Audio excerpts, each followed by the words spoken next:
అందరికీ జై భీమ్.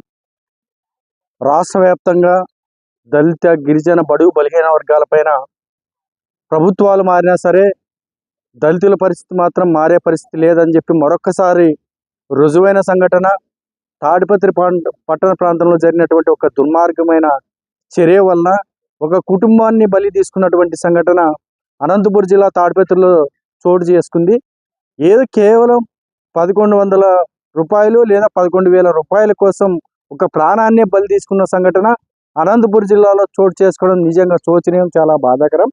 వీటన్నిటిపైన పోలీసు యంత్రాంగం కానీ అదేవిధంగా రాష్ట్ర ప్రభుత్వం కానీ ఖచ్చితంగా చర్యలు తీసుకొని ఎక్కడైనా ఇటువంటి సమస్యలు జరిగినప్పుడు వాటిని నిష్పక్షపాతంగా చట్టపరంగా విచారణ చేసి చర్యలు తీసుకోకపోతే మునుముందు ఇలాంటి కార్యక్రమాలు అనేకం జరిగే పరిస్థితి మనం చూడాల్సి వస్తుంది. కాబట్టి ఇప్పటికైనా గత ప్రభుత్వ హయాంలో మనం చూస్తాం, చాలా సందర్భాల్లో విన్నాం, దాదాపు వైసీపీ ప్రభుత్వ హయాంలో తీసుకుంటే కొన్ని వేల పైచీలకు కేవలం ఎస్సీ ఎస్టీ బీసీ మైనార్టీ వర్గాలపైన జరిగిన సంగతి ప్రతి ఒక్కరికి తెలిసిందే.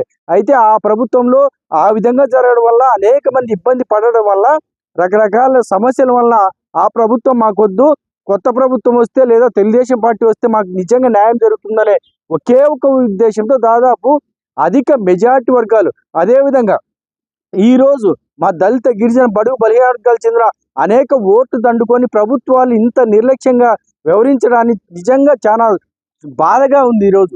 ఎందుకంటే దాదాపు తాడిపత్రి పంటలో ఒక మహిళ, దాదాపు 3 పిల్లలు ఉన్నారు. ఆ కుటుంబాన్ని చంపేసి అతన్ని దాదాపు రాజేంద్ర అనే ఆ పర్సన్ చంపేసి ఇంత దారుణమైన సంఘటన చోటు చేసుకుంటా అంటే కనీసం రాష్ట్ర ప్రభుత్వం నుంచి ఒక్కటంటే ఒక కనీస స్టేట్మెంట్ రాకపోవడం నిజంగా బాధాకరం. అదేవిధంగా ఈ రాష్ట్రానికి దళిత హోంమంత్రిగా ఉన్నటువంటి అనిత గారికి ఒకటే విజ్ఞప్తి చేస్తున్నాం.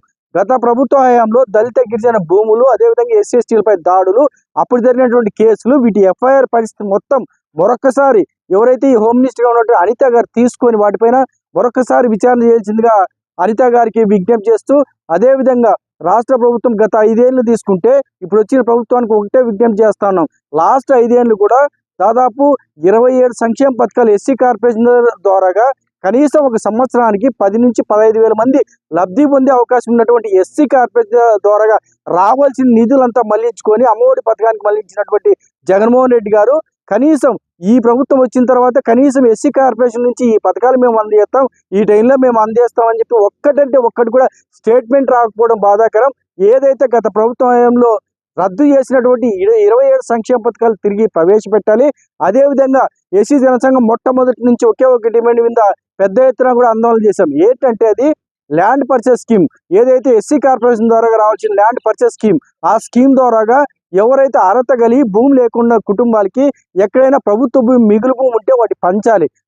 లేదంటే ఎవరైనా రైతు నుంచి సేకరించి కొని ఇవ్వాల్సిన ల్యాండ్ పర్చేస్ స్కీమ్ని వైసీపీ ప్రభుత్వం రద్దు చేసింది. కాబట్టి అదే పథకాన్ని తిరిగి ప్రవేశపెట్టి ఎవరైతే అర్హత గల ప్రతి పేద కుటుంబానికి ఖచ్చితంగా 3 ఎకరాల భూ పంపిణీ కార్యక్రమం చేపట్టాలని చెప్పేసి విజ్ఞప్తి చేస్తున్నాము. అదేవిధంగా 1, 2 లేదంటే 10వ తారీఖు వరకు చూస్తాం. లేదంటే మాత్రం పెద్ద ఎత్తున ఎస్సీ జనసంఘ ఆధ్వర్యంలో అనంతపురం కలెక్టరేట్ ముట్టడి కార్యక్రమాన్ని పెద్ద ఎత్తున చేస్తామని చెప్పేసి ఈ ప్రభుత్వానికి హెచ్చరిస్తూ, అందులోపల ఈ ప్రభుత్వం ఏదైనా చిన్న ప్రకటన వచ్చినా సరే ఆ యొక్క కార్యక్రమాన్ని మేము రద్దు చేస్తున్నాం, లేదంటే మాత్రం అదే కార్యక్రమాన్ని పెద్ద ఎత్తున చేస్తామని తెలియజేస్తూ, అదేవిధంగా ఏదైతే మన పేదల భూముల నుంచి లాక్కున్నటువంటి గత ప్రభుత్వంలో లాక్కున్నటువంటి ఎవరైతే ఉన్నారో వారందరినీ మరొకసారి విచారణ చేసే విధంగా ఈ ప్రభుత్వం చర్యలు తీసుకోవాలి. లాస్ట్లో మేము ఏదైతే ఎస్సీ సంక్షేమ శాఖ మంత్రి డోలా వీరేంద్ర స్వామి గారిని మేము సచివాలయం సెక్రటరీలో కలిసి కూడా మాకు ఈ సమస్యలు ఉన్నాయి, లేకపోతే మాకు ఈ డిమాండ్లు ఉన్నాయి, ఈ పథకాలు మాకు రద్దు అయినాయి కాబట్టి తిరిగి ప్రవేశపెట్టాలని చెప్పేసి ఎస్సీ జనసంఘం వద్ద ఆయనకు వినతిపత్రం కూడా ఇవ్వడం జరిగింది. అదేవిధంగా రానున్న రోజుల్లో ముఖ్యమంత్రి గారిని కూడా కలిసి ఆయన కూడా మా యొక్క డిమాండ్లు మొత్తం తెలియజేస్తాం.